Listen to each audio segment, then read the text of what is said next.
Hey, what's going on, guys? Moving on with this Cosmo a little bit while we wait for parts. Got a few things done.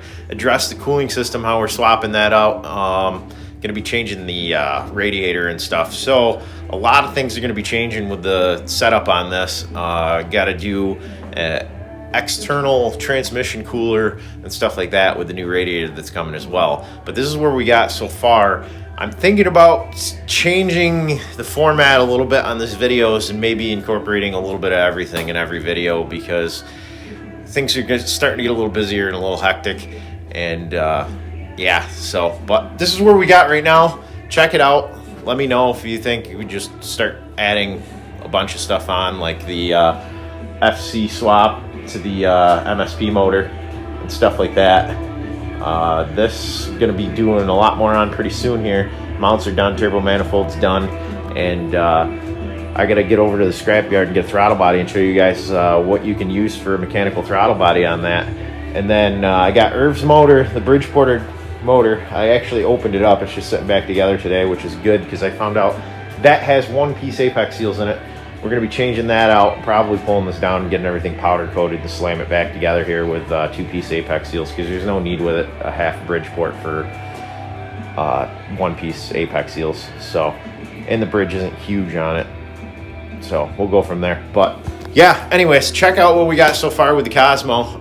We're real close to getting this thing started anyways, so here it is.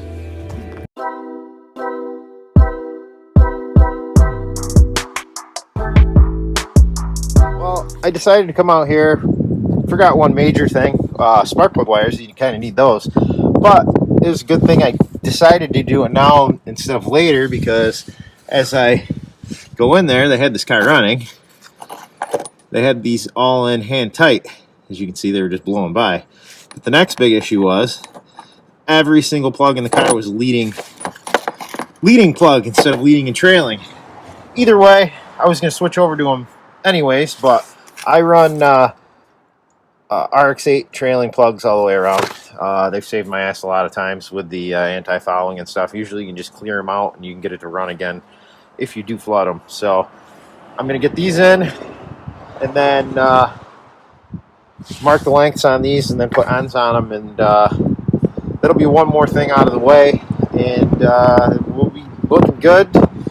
Running almost done with just about everything. Like I said, I gotta finish that wiring up. So, all right, let me get this done. All right, so I usually just get universal wires. These are just XL. They come with both style boots. So when I do decide to switch over to the sequential ignition, I could just change the ends. But yeah, this little tool you need, it's nice. It's from MSD. Crimps the ends on. So I strip those down, and then basically you just put the ends on it, and then put it in the vise and crank it down. And oh yeah, great tool, both of these together to make your intercooler pipes. It's a bead roller for intercooler pipes, and a little reamer to get all your burrs off the pipe. So let me get these pressed together, and then we'll get them on. All right, that's one less step that needs to be done. I got to get some wire separators for them and stuff, and somebody without carpal tunnel to push those on the rest of the way. Yeah, apparently I didn't have any of the lube that I thought I would have.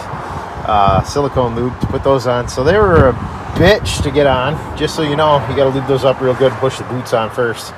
Without any lube, it's a tough fight, especially when you got carpal tunnel and you can't hold on anything. But got them done. I did make the leading one or two a little short. I think I'm going to make another one for that after. Like I said, that kit they're for a V8, so you get plenty of wires. But that's done.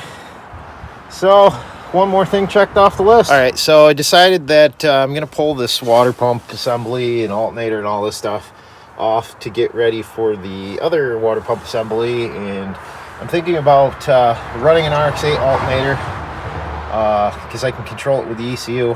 I just got to dig into a few things on that, and we'll see where we can go with that, because I can get a 220 or 250 amp alternator for an RX-8 and control the load on it with the computer. So let me get this tore off, see where we're at. I also got a bunch of stainless steel hardware to replace a lot of this rusted stuff. I'm not a fan. So let me get this ripped off, and we'll get the other thing prepped and ready to go on. We got everything off. I'm gonna go prep it and get the other stuff ready. Clean up the alternator for now, get it back on. Got the measurements for the radiator going 27.5 by 20, and gonna get that ordered up and go from there. So let's get inside, and I'm gonna clean all these pulleys up and get them painted or powder coated or whatever. So that's where we are right now. We have an FC S4 water pump housing.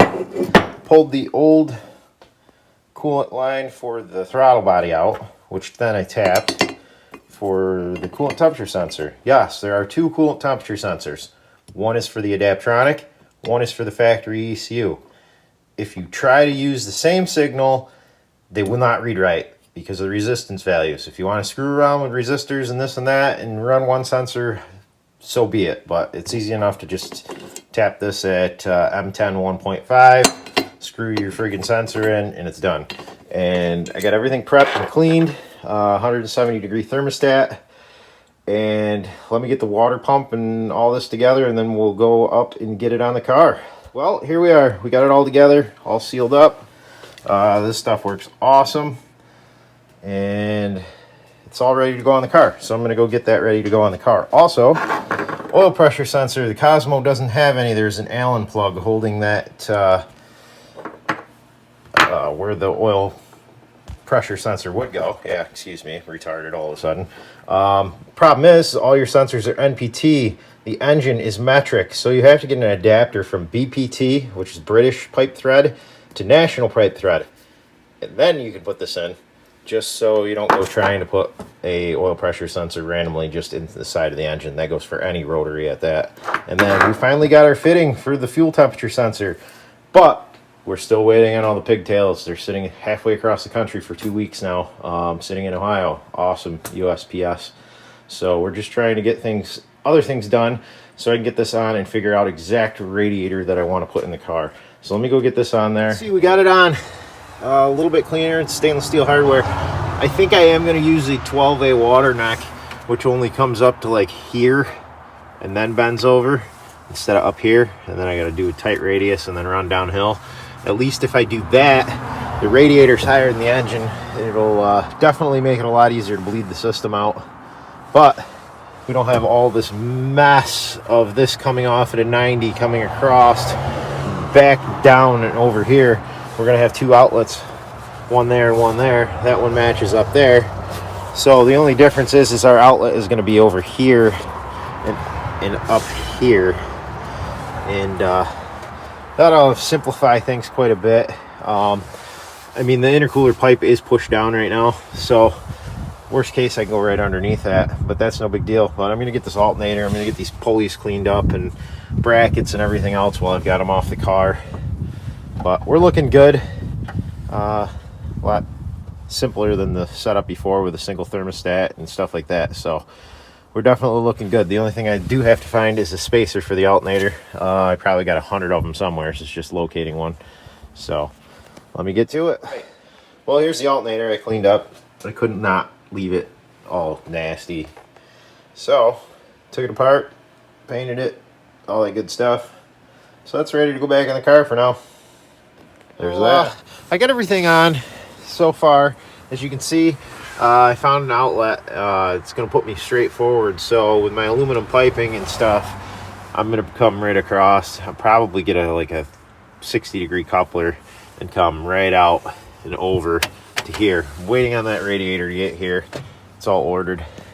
I've got the pressure sensor in. That's where they go, in case you didn't know. Like I said, I got to finish up the wiring. A few little odds and ends. As soon as the wideband module gets here and that stuff, I can get the ECU plugged in. And I got a couple little wires to do, and the fuel lines. I got that pressure sensor in back there. I mean, not pressure sensor, coolant temp sensor. But other than that, the downpipe, oil lines, and a couple odds and ends.